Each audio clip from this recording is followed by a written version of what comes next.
أعوذ بالله من الشيطان الرجيم بسم الله الرحمن الرحيم الحمد لله رب العالمين الصلاة والسلام على رسول الله وعلى آله وأصحابه أجمعين।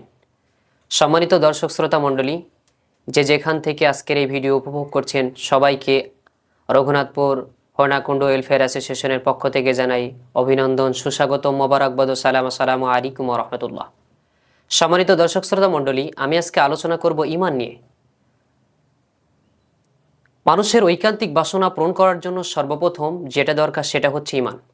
আল্লাহ রাসূল সাল্লাল্লাহু আলাইহি ওয়াসাল্লাম বলছেন, ঈমান হলো এই যে তুমি বিশ্বাস স্থাপন করবে আল্লাহর প্রতি, ফেরেশতা মণ্ডলীদের প্রতি, আসমানি কিতাবসমূহের প্রতি, নবী রাসূলের প্রতি, পরকালের প্রতি, ভালো মন্দর প্রতি। এই ৬টি প্লারের উপর তুমি বিশ্বাস স্থাপন করলেই এর নাম ঈমান। আই রিপিট, আমি আবার বলছি, আল্লাহর প্রতি বিশ্বাস, ফেরেশতা মণ্ডলীদের প্রতি বিশ্বাস, ফেরেশতা মণ্ডলীদের প্রতি বিশ্বাস, আসমানি কিতাবসমূহের প্রতি বিশ্বাস, নবী রাসূলের প্রতি বিশ্বাস, পরকালের প্রতি বিশ্বাস, তাকদীরের প্রতি বিশ্বাস। এই ৬টি বিষয়ের উপরে আমার এবং আপনাকে ৩টা কাজ করতে হবে: ইকরার বিল লিসান, তাসদিক বিল জিনান, আমল বিল আরকান। মুখের স্বীকৃতি, অন্তরে বিশ্বাস এবং আমল দ্বারা বাস্তবায়ন। সম্মানিত দর্শক শ্রোতা মণ্ডলী, আমরা যদি এই তিনটের সমন্বয়ে কোনো মানুষ যদি কাজ করতে পারে তাহলে তাকে পূর্ণাঙ্গ ঈমানদার বলা যায়। কিন্তু কোনো মানুষ যদি ইকরার বিল লিসান, তাসদিক বিল জিনান এবং আমল বিল আরকান এই ৩টা যদি না করে তাহলে তাকে ঈমানদার বলা যায় না। এখন কোনো মানুষ যদি মুখে স্বীকৃতি জ্ঞাপন করে কিন্তু সে আমল দ্বারা বাস্তবায়ন করে না তাহলে তাকে বলা হয় ফাসিক। আর কোনো মানুষ যদি আমল দ্বারা বাস্তবায়ন করে কিন্তু মুখে স্বীকৃতি জ্ঞাপন করে না তাহলে তাকে বলা হয় মুনাফিক।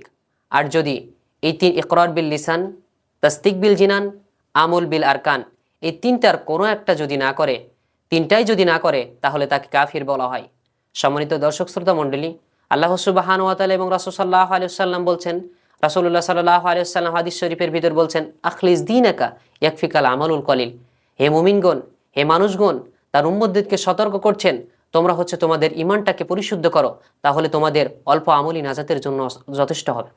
সম্মানিত দর্শক শ্রোতা মণ্ডলী, আমরা কোনো মানুষের শরীর থেকে যদি কলিজা ছিঁড়ে নেওয়া হয়, কলিজা বের করে নেওয়া হয়, ওই শরীরের যেমন দাম থাকে না তেমনইভাবে কোনো মুমিনের হৃদয় থেকে যদি ঈমানটাকে বের করে নেওয়া হয় তাহলে মুমিনের কোনো দাম থাকে না। সেজন্য আল্লাহ রাসূল সাল্লাল্লাহু আলাইহি ওয়াসাল্লাম এবং আল্লাহ সুবহানাহু ওয়া তাআলা ঈমানদারকে বারবার ডেকে বলছেন, ইয়া আইয়ুহাল্লাযীনা আমানু, ইয়া আইয়ুহাল্লাযীনা আমানু আমিনু, হে ঈমানদারগণ তোমরা আবার ঈমান আনো। সেজন্য আল্লাহ রাসূল সাল্লাল্লাহু আলাইহি ওয়াসাল্লাম, আল্লাহ সুবহানাহু ওয়া তাআলা বারবার মুমিনদেরকে এবং মুসলিম জাহানের প্রত্যেক মানুষদেরকে সতর্ক করছেন, তোমরা ঈমানটাকে পরিশুদ্ধ করো। রাসূলুল্লাহ সাল্লাল্লাহু আলাইহি ওয়াসাল্লাম হাদিসের ভিতরে অসংখ্য বাণী বলেছেন যে তোমরা ঈমানটাকে পরিশুদ্ধ করো। সম্মানিত দর্শক শ্রোতা মণ্ডলী, আমি একটা উদাহরণের মাধ্যমে বলতে চাই যে কোনো মানুষের যদি ঈমান যদি না থাকে, সে দান করে, সদকা করুক, নামাজ পড়ুক, তাহাজ্জুদ পড়ুক, যা কিছু করুক না কেন, অসংখ্য টাকা দান করলে তার দান কিন্তু কবুল হবে না। ঈমানের মান ধরেন ১, আর আমরা যা কিছু ভালো আমল করি এটার মান 0। এখন আমার ১ আছে, আমার ঈমান আছে, আমি নামাজ পড়লাম, ১-এর পাশায় 0 লাগাই তাহলে ১-এর মান হবে ১০। আমার ঈমান আছে, আমি সৎ কাজের আদেশ এবং অসৎ কাজ থেকে নিষেধ মানুষদেরকে করলাম, ১-এর পাশে আরেকটা 0 বসাই তাহলে ১-এর মান হবে ১০। আরেকটা ভালো কাজ করলাম, হজ করলাম, যাকাত দিলাম, ১-এর পাশে আরেকটা 0 বসাই তাহলে ১-এর মান হবে ১০০, ১০০০। এমনি ঊর্ধ্বক্রমে কিন্তু উঠতে থাকবে যদি আমাদের ঈমান থাকে এবং ভালো ভালো আমল করতে থাকি। আর যদি আমাদের ঈমান না থাকে, আমাদের ১ না থাকে, তাহলে কিন্তু আমরা যদি অসংখ্য ভালো কাজ করি, বাংলাদেশ থেকে যদি ভারত পর্যন্ত শূন্য বসাতে চলে যায় তাহলে কিন্তু আমাদের কোনো ভালো আমলের বা শূন্যর কোনো দাম থাকে না। সেজন্য আমাদেরকে ঈমানটাকে ধরতে হবে ১ এবং ভালো আমলের ধরতে হবে 0, তাহলেই কিন্তু পরকালে আমাদের নাজাত পাওয়া সম্ভব। সম্মানিত দর্শক শ্রোতা মণ্ডলী, আবার একটা উদাহরণের মাধ্যমে বলতে চাই যে আমাদের যদি একটা প্রাইমারি স্কুলে যদি গম দেওয়া হয়, প্রাইমারি স্কুলে একটি গম দেওয়া হচ্ছে, বা যারা স্টুডেন্ট আছে তাদেরকে ছাত্রছাত্রীদের গম দেওয়া হচ্ছে। এখন একটা ছেলে অঙ্ক জানে, ইংলিশ জানে, সব কিছু জানে, কিন্তু তার স্কুলের খাতায় নাম নেই।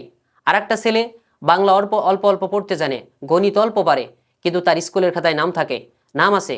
স্কুলে নাম থাকার কারণে অঙ্ক ইংরেজি কম পারলেও কিন্তু তাকে গম দেওয়া হবে।